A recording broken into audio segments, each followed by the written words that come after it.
Hello and welcome to the November edition of my market newsletter. Each month I find there's an abundance of noise and confusion in the financial markets, and really that most Americans don't know how to cut through the noise and get the data that they're really looking for to make the informed decisions they need to make. So because of this, I've created this newsletter, and each month I put together a summary of thinkings, research, and additional data that I do hope that you find useful, clear, concise, and educational in nature, so this way you can make decisions. And if you have any questions whatsoever, do not hesitate to call or email. With that said, let's get to it. Now, on October 13th, you may have realized this or maybe have missed it, that a new set of inflation data was released. And on this inflation data on October 13th, the S&P 500 plummeted over 2% on that day because of the news.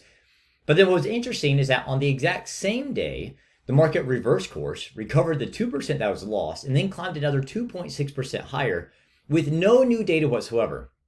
In all, on October 13th, this produced about a 5% in total price swing. And really what a lot of technicians and a lot of people are thinking, as well as myself, is this may be the market bottom that we were waiting for. Now, do we know for certain that October 13th truly was the market bottom of 2022 with inflation?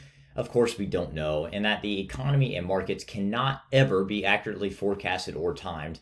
As well as Peter Lynch famously said that far more money has been lost by investors trying to anticipate corrections than has been lost in the correction themselves, because it sure is hard to catch a falling knife.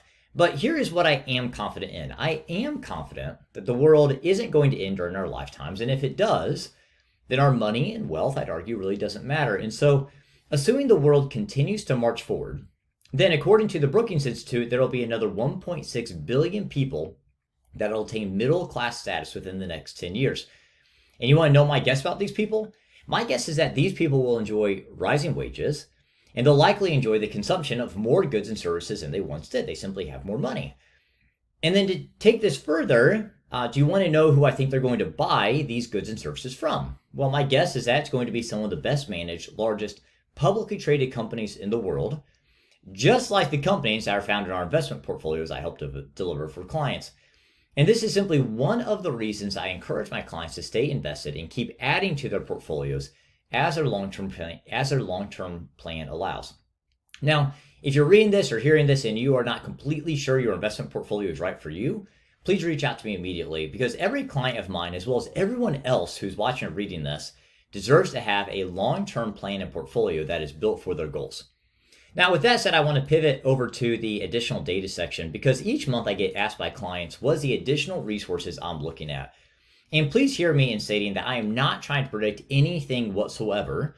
This is just some of the interesting data I'm watching. I think that people who are watching or reading this would also find interesting as well. The first data point comes from Fortune, and is simply stating that 90% of fund managers believe inflation has peaked. And what I find interesting about this is that when this article was released on October 19th or so, of course, a handful of days later, after the Bureau of Labor Statistics, BLS.gov, released that the producer price index shows a 12% price change. And what I want you to notice is the significant price reduction here, which started in March of 2022, with this reduction in inflation occurring. Now, the next step, which goes right with this, is looking at one of my favorite charts given out by longtermtrends.net. And the trend is continuing, where you see this black line here that's going up. This is the level of M2, so the level of money supply in this country. If you have questions on M2, I've been writing about this since the beginning of the year. M2 is really broadly defined as just total money in circulation. The red line is the inflation line. And what you can see is roughly here in March 2020, think of COVID, we see this massive explosion increase in M2. And then about a year later, March 2021, we see this increase occurring in inflation. Now, it's not perfect. There is a little more than a 1-year delay in this, assumably. But when you see in M2 rate starting to reduce in March 2021, coming down, well, roughly March 2022 is when we saw this peak. Again, back here to this chart, we have, get myself out of the way, we have this peak here happening in March 2022. So we'll see if this long-term trend continues or not, but this is another data set that I'm looking at. And then right with this is looking at the 5-year break-even inflation rate. And so what I find interesting is that currently the 5-year inflation break-even rate is 2.67%. And then keep in mind that in September, it was closer to 2.14. In August, it was 2.51. In July, it was 2.7. And if you look down here at the bottom, you can see this, growth chart. You can see this growth chart that goes back to the early 2000s here. It's very faint, it says 2005. But if you go to the website here and you simply expand this chart out, you'll see that our current inflation rate right here is very, very consistent with the long-term average. So who knows how this will change in the future?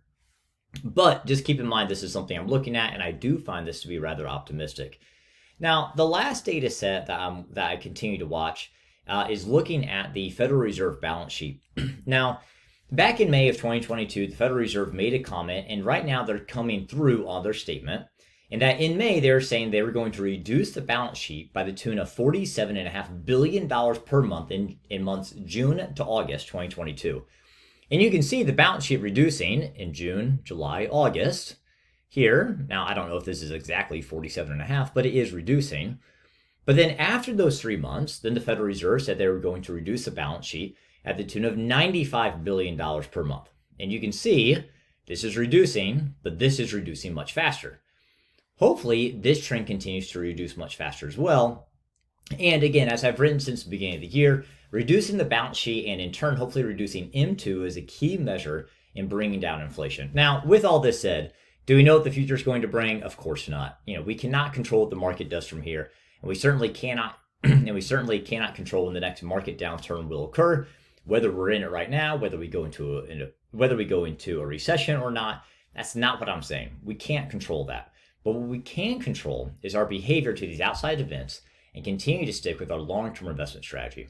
As always, thank you for your trust. If you have any questions whatsoever, don't hesitate to reach out to me directly.